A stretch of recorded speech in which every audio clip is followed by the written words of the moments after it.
Thank you very much. I couldn't have asked for a better introduction than the last 20 minutes or so in terms of, playing for the long game, no quick fixes, people first, etc. So, thank you, Hamish. That was really, really helpful, but I'm not paying you.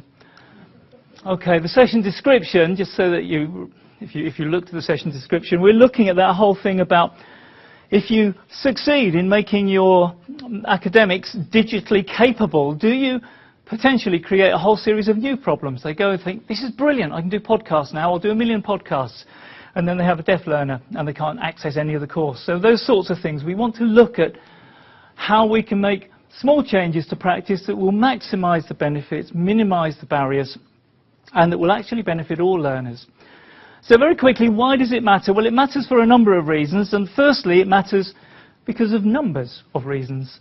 So looking at the numbers, these are the UCISA stats, so it's the last ones I had available. I think there's probably the latest ones have come up recently, but we're talking about 35,000 students with a specific learning difficulty.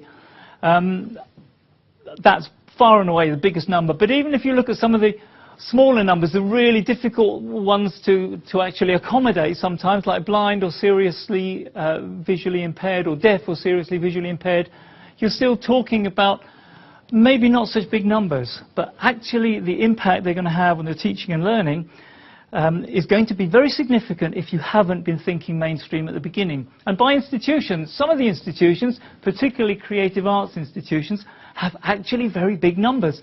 30% of Falmouth University students are in receipt of DSA. University of the Arts London, just on 24%, and so on. So it's important numerically, it's important from a human point of view, it's important pedagogically, because if you get it right, you don't just get it right for those visually impaired learners or those dyslexic learners, you actually add value to everybody else. Why is it important to you specifically, though? Well, looking at the kinds of things that you do. I mean, I would guess that there's people in here who are familiar with and influencing those sorts of things on the right-hand side in some way or another. Now, I can tell you straight away that some of the tools up there have got really good accessibility. Some of them have got really abysmal accessibility. And learners would struggle. Some learners would struggle. Lots of learners wouldn't, but some learners would struggle. Do you want to pay for extra support when you don't need to? If you just got the right product at the right time, you'd save yourself a lot of money, potentially. And in terms of your influence, in influencing purchasing decisions, influencing how much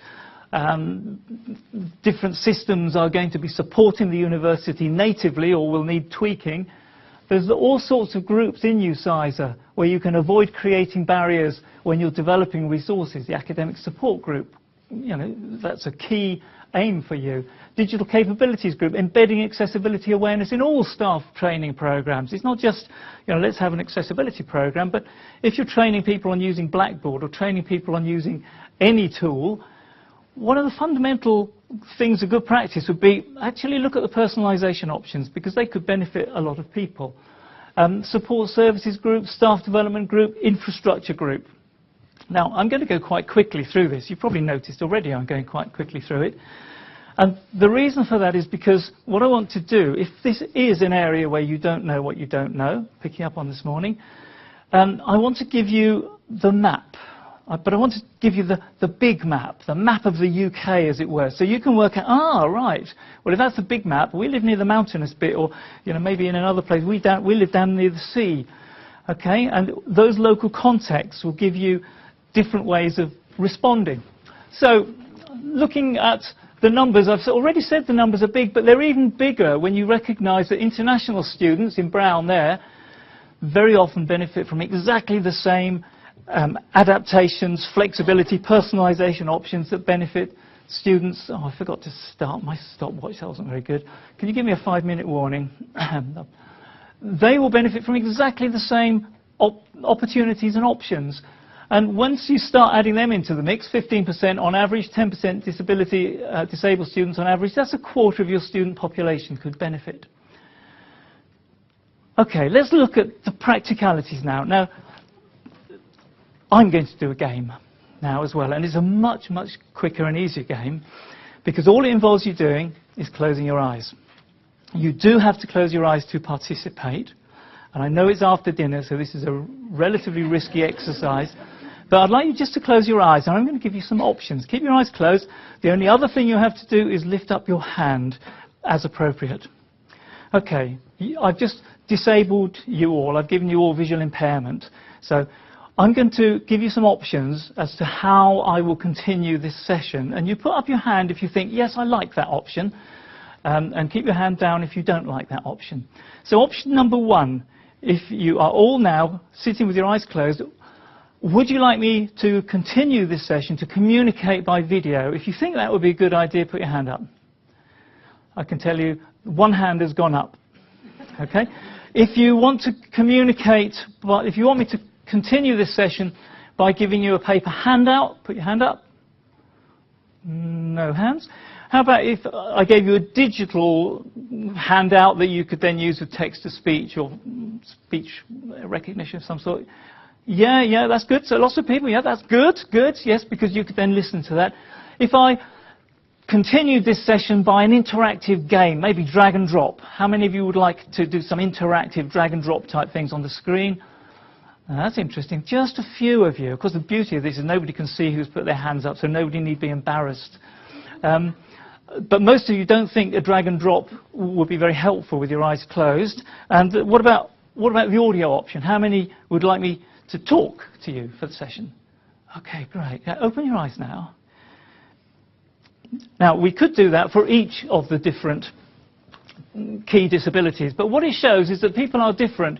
What you've just done, and very effectively, you've shown me that if I was to communicate key information through images, audio, video, interactivity or text, a blind person's preferences would be for text in digital format or for audio. A dyslexic person's preferences would be rather different. They would be images, audio, video, interactivity, probably not very much on text. I didn't do this one with you because I knew once you got your hands over your ears, I wouldn't be able to ask you questions. But for a deaf person, interestingly, text is not a good solution for deaf people because they're working in a second language. And very often their understanding of written English is actually a lot poorer. Perhaps a 19-year-old studying at the end of A-levels or beginning of university might have the literacy level in English, if they're a sign language user, of somebody who's 10 years old. So that's an issue. Put them all together, and what you see is that text is the least favoured option. How do we teach? We do an awful lot of our teaching through text or through speaking to people as well, so that's fair enough. Now, here's something you can just, if you've got your phone, pop this in there now. Don't then ignore me, but just very quickly pop that in your browser, because this is a little takeaway for you, and it's just to help you. It's a little Quizlet thing, and you can do it as a flashcard, or you can do it as well, there's about 3 different options as to the way you do it. But what it will do, it will summarize for you how different mainstream technologies suit different learners with different disabilities. But I've also given you a little bit extra in there, how different assistive technologies will benefit different learners. I'm not focusing on assistive technologies in this session because it's a short session. I want to focus on how the mainstream things that we do can make a real difference to learners if you just manage to do small tweaks to your everyday practice. So tinyurl.com is easy to remember, and it's /IET, because that's the centre we're in, include, IET include. I'm hoping that the slides will be available afterwards. Is that right, Fiona? Slides available afterwards? Anybody? Maybe it is, maybe it isn't. They will be, great. Sorry, sorry. It's very cruel of me asking when you're in the middle of a tweet. Okay, so that mainstream thing, digital capability, should enable us to go from what often happens. Okay, now I'm not, I don't like stereotyping things, but the reality, I'm just finishing an MA course myself, and the reality is that most of what happens, somebody talks, we get things to read, and then we write about it. So that is still the reality in a lot of places. Now, increasing digital capability is fantastic at allowing you to take those sort of central things, still listening, still reading, still writing, but being able to do loads of other things. This diagram you'll find in which of them is it, Sarah? It's in one of Sarah's. enhancing the student digital experience. So get onto JISC, look at the enhancing student digital experience. She's tweeting it. There you go. So those are all the sorts of things that learners could be doing differently, and the teachers could be doing differently. Not only are we benefiting learners, we're increasing the repertoire of tutors to be able to do things they've not done before, to be excited about teaching again. But there are pitfalls, because if you've got loads of images, what if the student just says, I just don't get what that image is? I used to try to service my own car, and I would get to the manual and I'd see pictures like that, and I would think, I haven't got a clue which bit is the bit that they're describing. And so simple things like captions maybe, or actually labels on the diagram might help. But some people can't even see the diagram. You might have loads of tutor podcasts. Podcasts are great, but try thinking to yourself now, was that Vygotsky or was that Vybotsky, and how do you spell that anyway? Try searching a podcast for how you spell Vygotsky. It's rather difficult.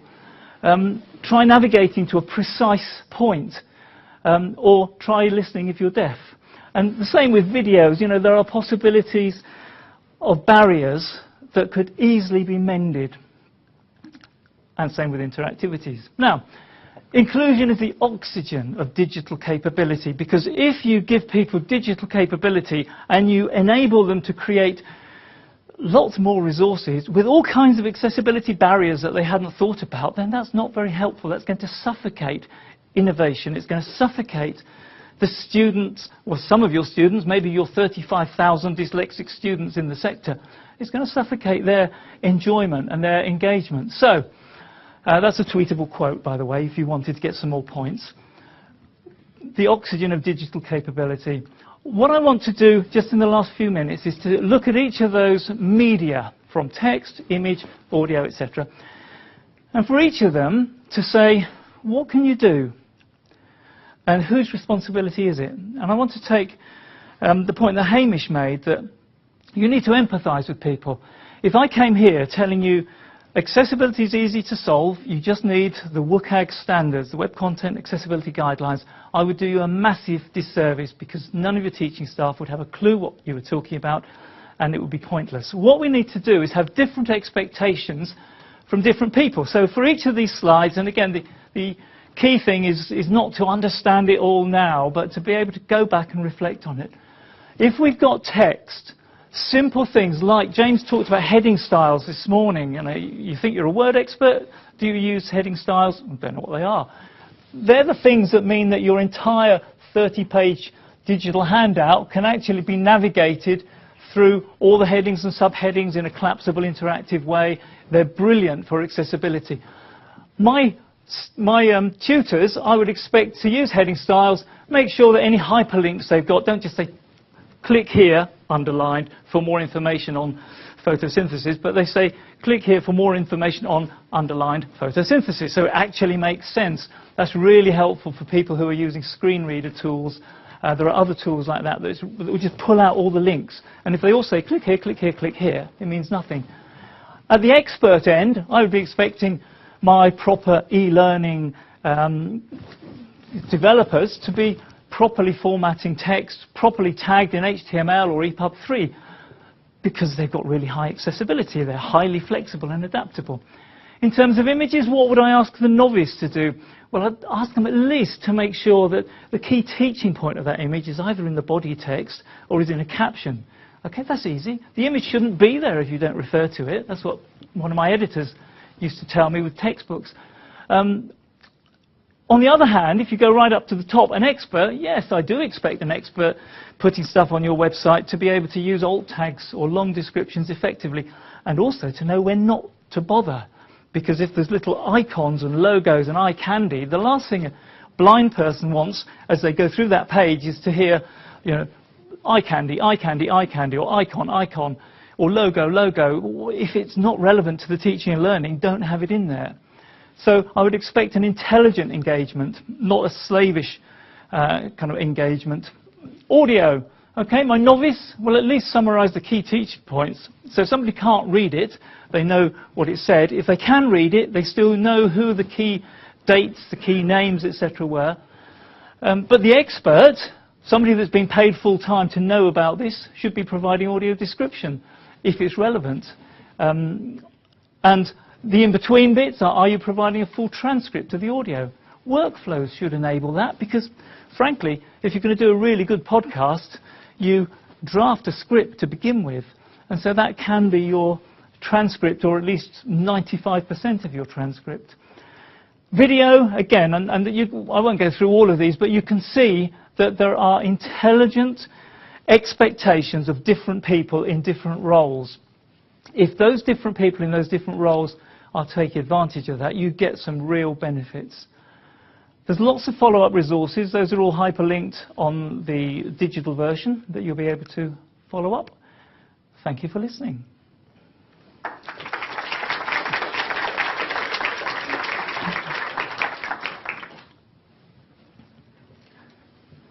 Questions, anyone?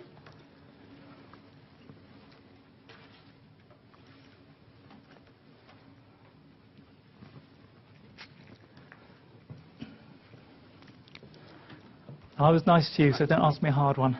Well, this is more of a do you agree?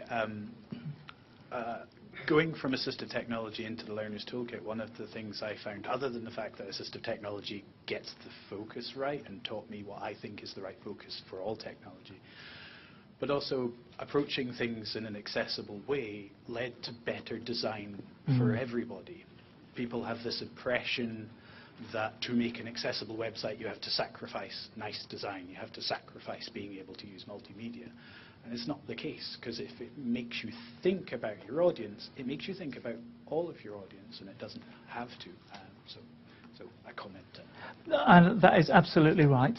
And I think there is this false dichotomy. And again, sometimes that's been driven by almost a fundamentalist approach to standards and to web standards, where people say it's got to be done like this. But actually being creative, being intelligent about the way you engage, and most important of all, involving the end users in user testing. That's really important. The RNIB did some surveys about 5 years ago of the favourite websites of blind people, and they then got the top 10 favourite websites that blind people used, and they saw how many of them were standards compliant. And the top 6 weren't standard compliant, but they were just really well designed, and so they were easy to use. I can't remember. That was 6 years ago. I can't remember last week. I was wondering, you showed a little panel of tools that we may offer in our institutions, and you said that some of them were fine and some of them were not so fine. I guess you're not going to want to slander or lie well, by telling us the worst. I can tell you, I'll give you a couple of examples of things that you can really struggle with. And these are just personal examples. And again, the reason I don't like slandering particular products is because sometimes they go from zero to hero because they have an upgrade and the next version's really, really good. We did a project where we were using Articulate Storyline to create some of the resources, and we were using the Xerte Online Toolkit, so a free open source one for other parts. And the bit we had real problems with in terms of accessibility was Articulate Storyline, because you couldn't change the colours or enlarge the font size. Now, maybe if you had programmed it in a different way, we'd have got it out differently, but natively it was less accessible than the free version of Xerte. And then the other one would be something like Prezi. Prezi, a lot of people like Prezi and are wedded to Prezi, so I don't want people to throw things at me. But at the same time, I have tried using other people's Prezi where I struggled with the colour contrast and with the text size, so I tried enlarging it, and actually I couldn't. So there are ways around that sometimes, either in the browser or using third-party tools to put colour overlays on. But really, it should be in there natively.